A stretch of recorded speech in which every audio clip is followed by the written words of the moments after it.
എല്ലാവർക്കും നമസ്കാരം.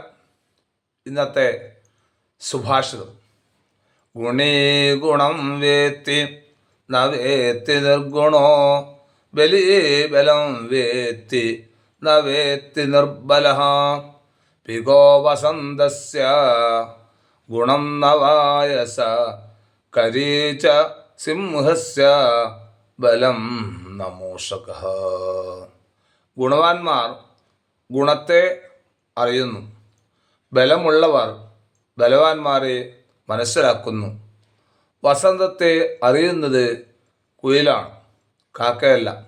ആന സിംഹത്തിൻ്റെ ബലം അറിയുന്നു, എലിയുടേതല്ല. വസന്തകാലം സന്തോഷത്തിൻ്റെ കാലമാണ്. പുഷ്പങ്ങൾ വിടരുകയും വൃക്ഷങ്ങൾ ഫലസമൃദ്ധിയോടെയും നിൽക്കുന്നതായ സമയം, സുഖകരമായ അന്തരീക്ഷം.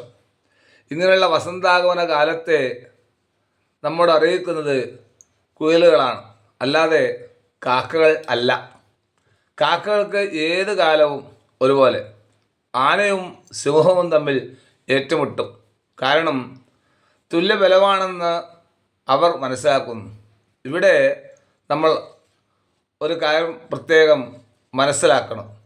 ഗുണയുക്തരായവർക്ക് മാത്രമേ ഗുണയുക്തമായതിനെ മനസ്സിലാക്കുവാനുള്ള കഴിവുള്ളൂ. അകിടിൽ പാലാണ് നിറഞ്ഞു കിടക്കുന്നതെങ്കിലും കൊതുകന് ചോര തന്നെയാണല്ലോ ഇഷ്ടം.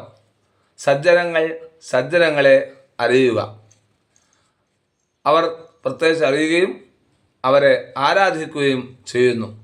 അതുപോലെ ബലമുള്ളവൻ ബലമുള്ളവരുമായിട്ട് ഏറ്റുമുട്ടുക.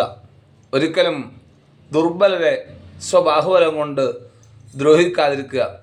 കഷ്ടകാലമെന്ന് പറയട്ടെ, ഇപ്പോൾ ശക്തിയുള്ളവർ ശക്തിയില്ലാത്തവരെ ഉപദ്രവിക്കുന്നതായിട്ടുള്ള രംഗമാണ് പലപ്പോഴും കണ്ടുവരുന്നത്. അപ്പോൾ ഇത്തരത്തിലുള്ളതായ സുഭാഷിതങ്ങൾ നമ്മൾ മനസ്സിലാക്കേണ്ടതുണ്ട്.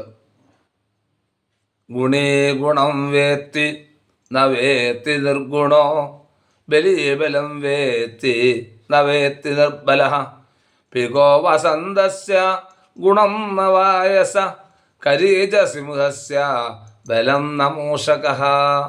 നന്ദി, നമസ്കാരം.